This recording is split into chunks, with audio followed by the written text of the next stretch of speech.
हमसफर मनपसंद हो तो गृहस्थी में खुशियों का दायरा बढ़ जाता है।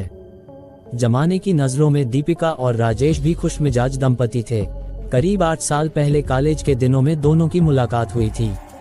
पहले उनके बीच दोस्ती हुई, फिर कब वे एक दूसरे के करीब आ गए इसका उन्हें पता ही नहीं चला। वे सचमुच खुशनसीब होते हैं जिन्हें प्यार की मंजिल मिल जाती है। प्यार हुआ तो खूबसूरत दीपिका ने राजेश के साथ उम्र भर साथ निभाने की कस्में खाईं। दोनों के लिए जुदाई बर्दाश्त से बाहर हुई तो परिवार की रजामंदी से दोनों वैवाहिक बंधन में बंध गए। 1 साल बाद दीपिका एक बेटे की मां भी बन गई। राजेश का परिवार उत्तराखंड की राजधानी देहरादून के रायपुर थाना क्षेत्र स्थित तपोवन एन्क्लेव कॉलोनी में रहता था। दरअसल राजेश के पिता प्रेम सिंह राणा मूल रूप से उत्तर प्रदेश के जिला बुलंदशहर के गांव सबपुर के रहने वाले थे, लेकिन बरसों पहले वह उत्तराखंड आकर बस गए थे। दरअसल वह देहरादून की ऑर्डिनेंस फैक्ट्री में नौकरी करते थे। उनके परिवार में पत्नी और राजेश के अलावा 5 बेटियां थीं, जिनमें से 2 का विवाह वह कर चुके थे। सन 2000 में पत्नी की मृत्यु के बाद उन्होंने किसी तरह खुद को संभाला और 3 बेटियों के हाथ पीले किए। राजेश और दीपिका एक दूसरे को चाहते थे, इसलिए प्रेम सिंह ने सन 2007 में उनके प्यार को रिश्ते में बदल दिया। आजीविका चलाने के लिए राजेश ने घर के बाहर ही किराने की दुकान कर ली थी। दीपिका का मायका भी देहरादून में ही था। प्रेम सिंह व्यवहारिक व्यक्ति थे। इस तरह बेटा बहू के साथ वह खुश थे। 4 मार्च की दोपहर के समय दीपिका काफी परेशान थी। शाम होते होते उसकी परेशानी और भी बढ़ गई। जब कोई रास्ता नजर नहीं आया तो वह थाना रायपुर पहुंची। उसने थाना प्रभारी प्रदीप राणा से मुलाकात करके बताया कि सुबह से उसके पति और ससुर लापता हैं। थाना प्रभारी के पूछने पर दीपिका ने बताया कि आज सुबह वे दोनों अपनी सेंट्रो कार से बुलंदशहर जाने की बात कहकर घर से गए थे, लेकिन न तो अभी तक वापस आए और न ही उनका मोबाइल लग रहा है। दीपिका के अनुसार 65 वर्षीय प्रेम सिंह शहर में रह जरूर रहे थे, लेकिन कभी भी वह बुलंदशहर स्थित गांव जाते रहते थे। दीपिका से औपचारिक पूछताछ के बाद थाना प्रभारी ने उसके पति और ससुर की गुमशुदगी दर्ज कर ली। थाना प्रभारी ने भी राजेश और उसके पिता के फोन नंबरों पर बात करने की कोशिश की, पर दोनों के फोन स्विच ऑफ ही आ रहे थे। उसी रात करीब 2 बजे जब देहरादून के दूसरे थाने डोईवाला की पुलिस इलाके में गश्त पर थी, तभी पुलिस को देहरादून हरिद्वार हाईवे पर कुआंवाला के पास सड़क किनारे एक कार खड़ी दिखी। पुलिस वाले कार के नजदीक पहुंचे तो पता चला कि कार के दरवाजे अनलॉक थे। कार की पिछली सीट पर नजर दौड़ाई तो उसमें 2 लोगों की लाशें पड़ी थीं, जो कंबल और चादर में लिपटी हुई थीं। कंबल और चादर पर खून लगा हुआ था। गश्ती दल ने फोन द्वारा ये सूचना थाना प्रभारी राजेश शाह को दे दी। 2 लाशों के मिलने की खबर सुनकर थाना प्रभारी उसी समय वहां आ गए। पुलिस ने जांच पड़ताल शुरू की। दोनों की हत्या बेहद नृशंस तरीके से की गई थी। उनके शवों पर चाकुओं के दर्जनों निशान थे। दोनों की गर्दन और शरीर के अन्य हिस्सों पर अनेक वार किए गए थे। दोनों के गले में रस्सी कसी हुई थी। थाना प्रभारी ने दोहरे हत्याकांड की सूचना आला अधिकारियों को दी तो SSP Sweety Agarwal, SP city Ajay Singh व एसपी देहात श्वेता चौबे मौके पर आ गए। पुलिस अधिकारियों ने जब कार का निरीक्षण किया तो कार पर आग से जले के भी निशान मिले। इससे पता चला कि शवों को कार समेत जलाने की कोशिश की गई थी। निरीक्षण से यह बात भी साफ हो गई थी कि दोनों की हत्या कार में नहीं की गई थी। हत्या किसी अन्य स्थान पर करके शव वहां लाए गए थे।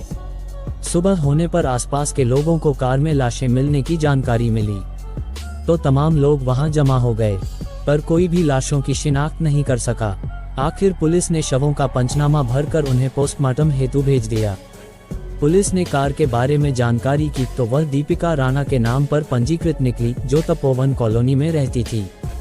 तपोवन कॉलोनी शहर के ही रायपुर थाने के अंतर्गत आती थी, इसलिए थाना प्रभारी राजेश शाह ने रायपुर थाने से संपर्क किया। वहां से पता चला कि दीपिका ने अपने पति और ससुर के लापता होने की गुमशुदगी दर्ज कराई थी। ये भी बताया था कि वे दोनों कार से ही बुलंदशहर के लिए निकले थे। कार में 2 लाशें मिलने की सूचना पर थाना प्रभारी प्रदीप राणा को शक हो गया कि कहीं वे लाशें उन्हीं बाप बेटों की तो नहीं हैं। उन्होंने खबर भेजकर दीपिका को थाने बुला लिया। थाना प्रभारी प्रदीप राणा दीपिका को पोस्टमार्टम हाउस पर ले गए, जहां लाशें पोस्टमार्टम के लिए भेजी थीं। दीपिका लाशें देखते ही दहाड़े मारकर रोने लगी। कुछ देर बाद दीपिका के नाते रिश्तेदार भी एकत्र हो गए। दोनों शवों की शिनाख्त हो गई।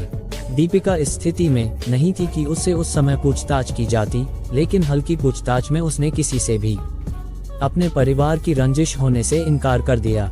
बड़ा सवाल ये था कि जब उनकी किसी से कोई दुश्मनी नहीं थी, तो उनकी हत्या क्यों और किसने कर दी। एसएसपी स्वीटी अग्रवाल ने इस मामले की जांच में एसपी क्राइम तृप्ति भट्ट व एसओजी प्रभारी अशोक राठौड़ को भी लगा दिया। पुलिस की संयुक्त टीम हत्याकांड की वजह तलाशने में जुट गई। जहां कार मिली, वहां आसपास के लोगों से पूछताछ करने पर पता चला कि कार वहां पूरे दिन खड़ी रही थी, लेकिन किसी ने उस तरफ ध्यान नहीं दिया था। इससे साफ था कि हत्याएं पहले ही की गई थीं और कार सुबह किसी समय वहां छोड़ दी गई थी। दोहरे हत्याकांड से पूरे शहर में सनसनी फैल चुकी थी। राजेश की बहन गीता की तहरीर के आधार पर पुलिस ने भादमवी की धारा 302, 201, 120B के तहत मुकदमा दर्ज कर लिया। पुलिस ने मृतक राजेश व उसकी पत्नी दीपिका के मोबाइल नंबरों की कॉल डिटेल्स का अध्ययन किया, तो राजेश के मोबाइल की आखिरी लोकेशन 4 मार्च 2017 की तड़के लाडपुर क्षेत्र में मिली, जो कि क्वावाला के नजदीक था। इससे पुलिस चौंकी, क्योंकि दीपिका ने उनके जाने का समय सुबह करीब 9 बजे बताया था। कॉल डिटेल्स से यह स्पष्ट हो गया कि दीपिका ने पुलिस से झूठ बोला था। इससे वह शक के दायरे में आ गई। पुलिस ने दीपिका से पूछताछ की तो वह अपने बयान पर अडिग रही। इतना ही नहीं, उसने अपने 8 साल के बेटे नोनू को भी आगे कर दिया। उसने भी पुलिस को बताया कि पापा को जाते समय उसने बाय किया था। पुलिस ने नोनू से अकेले में घुमा फिरा कर चॉकलेट का लालच देकर पूछताछ की, तब भी वह अपनी बात दोहराता रहा। ऐसा लगता था कि जैसे उसे बयान रटाया गया हो। शक की बिना पर पुलिस ने दीपिका के घर की गहराई से जांच पड़ताल की, लेकिन वहां भी कोई ऐसा सबूत या असामान्य बात नहीं मिली जिससे यह पता चलता कि हत्याएं वहां की गई हों। लेकिन पुलिस इतना समझ गई थी कि दीपिका शातिर अंदाज वाली महिला थी। पुलिस ने दीपिका के मोबाइल नंबर की कॉल डिटेल्स की फिर से जांच की, तो उसमें एक नंबर ऐसा मिला जिस पर उसकी अक्सर बातें होती थीं। 3 मार्च की रात व 4 को तड़के 5:30 बजे भी उसने इसी नंबर पर बात की थी। पुलिस ने उस फोन नंबर की जांच की तो वह योगेश का निकला। योगेश शहर के ही गांधी रोड पर एक रेस्टोरेंट चलाता था। योगेश के फोन की कॉल डिटेल्स जांची तो उसकी लोकेशन भी उसी स्थान पर पाई गई जहां शव बरामद हुए थे। माथापच्ची के बाद पुलिस ने कड़ियों को जोड़ लिया। इस बीच पुलिस को ये भी पता चला कि दीपिका और योगेश के बीच प्रेमिल रिश्ते थे, जिसको लेकर घर में अक्सर झगड़ा होता था। इतने सबूत मिलने के बाद पुलिस अधिकारियों ने एक बार फिर से पूछताछ की, तो वह सवालों के आगे ज्यादा नहीं टिक सकी। वह वारदात की ऐसी षड्यंत्रकारी निकली जिसकी किसी को उम्मीद नहीं थी। अपने अवैध प्यार को परवान चढ़ाने और प्रेमी के साथ दुनिया बसाने की ख्वाहिश में उसने पूरा जाल बुना था। इसके बाद पुलिस ने उसके प्रेमी योगेश को भी गिरफ्तार कर लिया। दोनों से पूछताछ की गई तो चौंकाने वाली कहानी निकलकर सामने आई। दरअसल राजेश से शादी के बाद दीपिका की जिंदगी आराम से बीत रही थी। दोनों के बीच प्यार भरे विश्वास का मजबूत रिश्ता था। राजेश सीधा साधा युवक था, जबकि दीपिका ठीक इसके उलट तेज तर्रार व फैशन परस्त युवती थी। 2 साल पहले योगेश ने रायपुर स्थित स्पोर्ट्स स्टेडियम में ठेके पर कुछ काम किया था। इस दौरान वह एक गेस्ट हाउस में रहा। वह गेस्ट हाउस राजेश के घर के ठीक पीछे था। योगेश मूल रूप से हरियाणा के करनाल शहर का रहने वाला था और देहरादून में छोटे मोटे ठेकेदारी के काम करता था। वह राजेश की दुकान पर भी आता था। इस नाते दोनों के बीच जान पहचान हो गई थी। दीपिका जब भी छत पर कपड़े सुखाने जाती तो योगेश उसे अपलक निहारा करता था। पहली ही नज़र में उसने दीपिका को हासिल करने की ठान ली थी। दीपिका को पाने की चाहत में योगेश ने धीरे धीरे राजेश से दोस्ती गांठ ली। दोस्ती मजबूत होने पर वह उसके घर भी जाने लगा। इस दौरान उसकी मुलाकात दीपिका से भी हुई। कुछ दिनों में ही दीपिका ने योगेश की आंखों में अपने लिए चाहत देख ली। दोनों के बीच दोस्ती हो गई और वे मोबाइल पर बातें करने लगे। राजेश को पता नहीं था कि जिस दोस्त पर वह आंख मूंद कर विश्वास करता है, वह आस्तीन का सांप बनकर उसके घर की इज्जत तार तार करने की शुरुआत कर रहा है। जब दीपिका योगेश के आकर्षण में बंध गई तो दोनों ने अपने रिश्ते को प्यार का नाम दे दिया। अब दीपिका बहाने से घर से बाहर जाती और योगेश के साथ घूमती। इस बीच योगेश ने तहसील चौक के पास अपना रेस्टोरेंट खोल लिया और खुद गोविंदगढ़ में रहने लगा। दीपिका पति को धोखा देकर योगेश के सपने देखने लगी। एक वक्त ऐसा भी आया जब उनके बीच मर्यादा की दीवार गिर गई। इसके बाद तो जब कभी राजेश व प्रेम सिंह बाहर होते तो वह योगेश के साथ अपना समय बिताती। राजेश को पता ही नहीं था कि उसकी पत्नी उससे बेवफाई करके क्या गुल खिला रही है। अपने नाजायज रिश्ते को प्यार का नाम देकर योगेश व दीपिका साथ जीने मरने की कस्में खाने लगे। दोनों के रिश्ते भला कब तक छिपते। आखिर एक दिन राजेश के सामने ये राज उजागर हो ही गया। उसने अपने ही घर में दोनों को आपत्तिजनक स्थिति में देख लिया। पत्नी की बेवफाई पर राजेश को गुस्सा आ गया। उसने दीपिका की पिटाई कर दी और योगेश को भी खरी खोटी सुनाकर अपनी पत्नी से दूर रहने की हिदायत दी। कुछ दिन तो सब ठीक रहा, लेकिन बाद में दोनों ने फिर से गुपचुप ढंग से मिलना शुरू कर दिया। पर राजेश से कोई बात छिपी नहीं रही। नतीजतन इन बातों को लेकर घर में आए दिन झगड़ा होने लगा। दीपिका चाहती थी कि उस पर किसी तरह की बंदिश न हो और वह प्रेमी के साथ खुलकर जिंदगी जिए। वह ढीठ हो चुकी थी। अपनी गलती मानने के बजाय वह पति से बहस करती।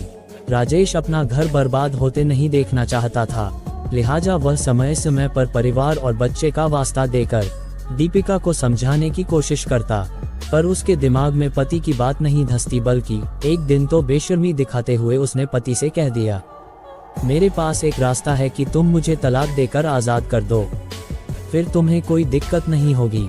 राजेश को पत्नी से ऐसी उम्मीद नहीं थी। वह सारी हदों को लंघ गई थी। उसकी बात सुनकर उसे गुस्सा आ गया तो उसने दीपिका की पिटाई कर दी।